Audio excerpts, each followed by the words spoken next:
Size of the entire country were thinly populated by Spaniards, Creoles, and mestizos, and defended by a very loose chain of military outposts, presidios, and Catholic missions.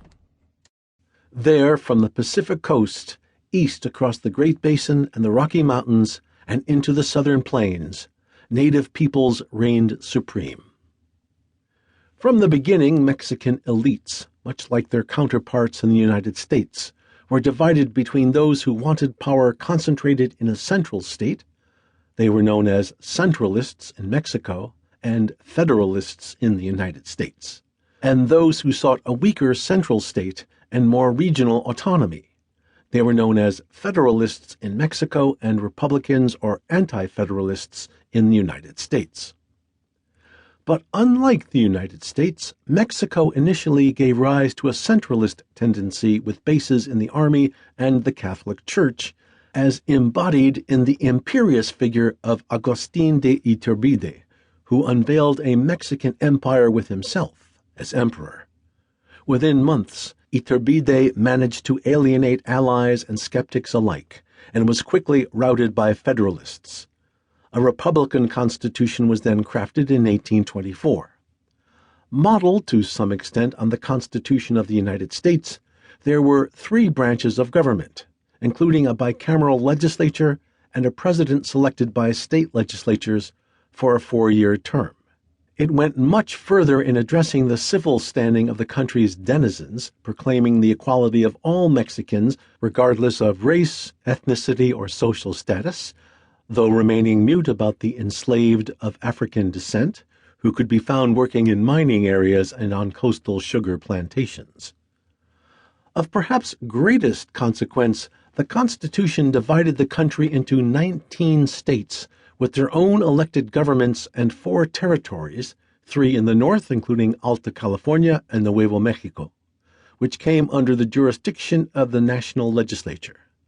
Although the Catholic Church retained its monopoly on Mexico's spiritual life, and the country's president could claim extraordinary powers in times of emergency, the forces of centralism in Mexico City were clearly weakened, and the impulses toward federalism and local autonomy in the states and territories strengthened.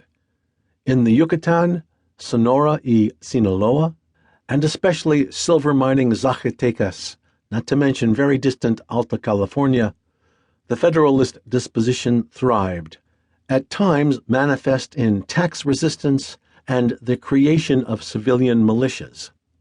And in an effort to secure the northeastern borderlands, the Mexican government offered a variety of incentives to colonists from the United States, who began settling in Coahuila y Tejas during the early 1820s and whose loyalty to the Mexican state was soon suspect.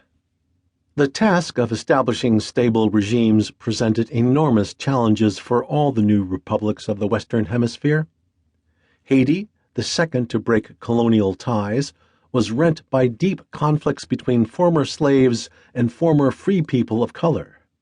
They had cooperated long enough to defeat the French, the Spanish, and the British militarily and to end slavery, but almost immediately sank into a political maelstrom of assassinations, coups d'etat, rival governments, and domestic rebellions, all exacerbated by the diplomatic isolation that had been imposed by the United States and the European powers.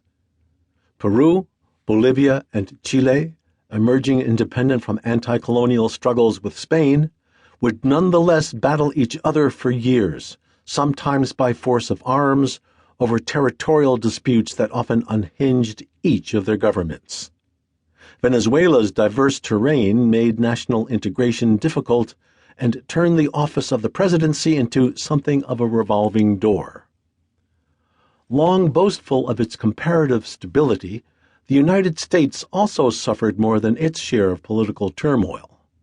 For the first half-decade of independence, the Articles of Confederation provided a shaky foundation of governance, as Shays' Rebellion in western Massachusetts brought home, and even after the Constitution was ratified, questions of federal authority, territorial integrity, and public policy proved bitterly divisive. The British sought their own reconquest, the French and the Spanish scheme. To keep listening to this audiobook, I've left you a link in the description so you can do it, at no cost thanks to Audible's 30-day free trial.